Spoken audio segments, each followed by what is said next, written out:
Rajkot અગ્નિકાંડમાં special investigation ટીમે 100 પાનાનો report submit કર્યો 28 દિવસ બાદ કે જેમાં ફાયર વિભાગ સહિતના 4 વિભાગોની બેદરકારી સામે આવી છે અને સાથે જ એ પણ જણાવ્યું છે કે તેમને 4 આઈએએસ અને 1 આઈપીએસની સાથે પૂછપરછ કરી છે। હજી સુધી ઉચ્ચ અધિકારીઓની અંગેની ભૂમિકા શું છે અગ્નિકાંડમાં તેની તપાસ ચાલી રહી છે। નમસ્કાર, ટકાટક મીડિયામાં હું આપની સાથે હેમાંગીબા।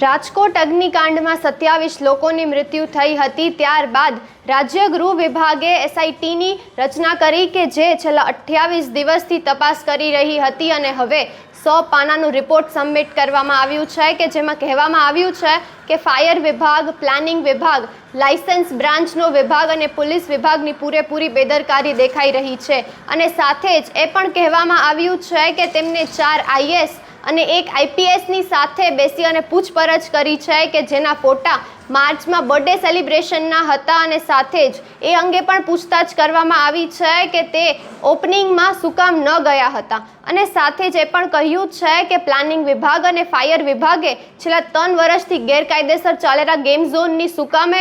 કોઈ જ કડક પગલાઓ ના ભર્યા હતા અને ફાયર વિભાગમાં તો એમ પણ કહેવામાં આવ્યું છે કે ફાયર વિભાગનું કોઈ પણ ઓફિસર એક પણ વાર ટીઆરપી ગેમ ઝોનની મુલાકાત લેવા નથી આવ્યું ત્યારે તેમની ગંભીર બેદરકારી દેખાઈ રહી છે, લાપરવાહી દેખાઈ રહી છે અને સાથે જ એ પણ કહેવામાં આવ્યું છે કે આગળના આઈએએસ અને આઈપીએસ ઓફિસરની સાથે પૂછપરછ કરવામાં આવશે અને ઉચ્ચ અધિકારીઓ કોણ આની અંદર સમાવેશ કરે છે તે તમામ જ લોકોની અટકાયત કરવામાં આવશે। રાજકોટ અગ્નિકાંડમાં હાઈકોર્ટે એમ કહ્યું હતું કે 72 કલાકની અંદર એસઆઈટીનો રિપોર્ટ સબમિટ થઈ જશે, પરંતુ 28 દિવસ પછી ગઈકાલે તે રિપોર્ટ સબમિટ કરવામાં આવ્યો। એમાં પણ અધૂરી કામગીરી છે। ઉચ્ચ કક્ષાના કયા અધિકારીઓ આની અંદર આવે છે તેની તપાસ હજી પણ ચાલી રહી છે એસઆઈટી દ્વારા। એસઆઈટી દ્વારા એ પણ કહેવામાં આવ્યું છે કે તેમની ટીમે રાત દિવસ એક કરી અને તમામ જ ગવર્મેન્ટ દ્વારા ગાઈડલાઇન્સ આપી હતી તે પ્રમાણે તપાસ કરી છે કે જો ભવિષ્યમાં આવું કંઈ થશે તો એની સામે શું પગલાઓ લેવાના છે, કયા અધિકારીઓ આની અંદર આવે છે,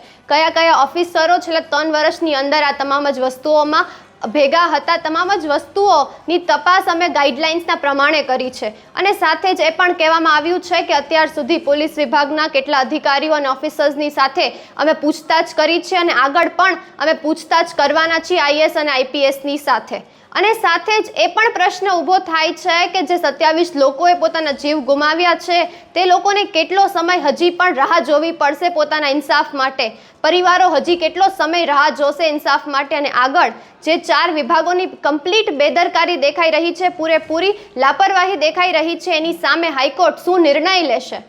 આવી જ ટકાટક ન્યૂઝ માટે જોડાઈ રહો ટકાટક મીડિયામાં। નમસ્કાર।